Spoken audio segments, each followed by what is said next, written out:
Dihina dan diancam oleh orang tua Ayu Ting Ting saat sambangi kediaman di Bojonegoro, orang tua KD berharap laporannya berjalan lancar dan tuntut keadilan.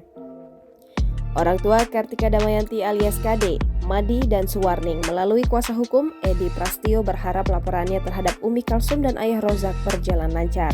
Selain itu, Madi dan Suwarning berharap mendapat keadilan meski Umi Kalsum dan ayah Rozak merupakan orang tua dari Ayu Ting Ting.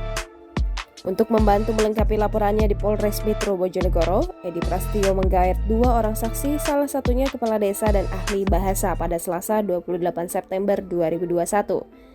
Selesai membawa saksi yang memperkuat laporannya, Edi Prastio berharap orang tua Ayu Ting Ting dipanggil Polres Bojonegoro untuk dimintai keterangan lebih lanjut.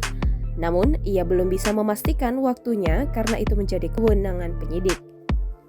Seperti diketahui, pada 10 September 2021 lalu, orang tua Kartika Damayanti alias KD menyambangi Polres Bojonegoro untuk membuat pengaduan atas apa yang dilakukan oleh orang tua Ayu Ting Ting saat datang ke rumahnya beberapa waktu lalu.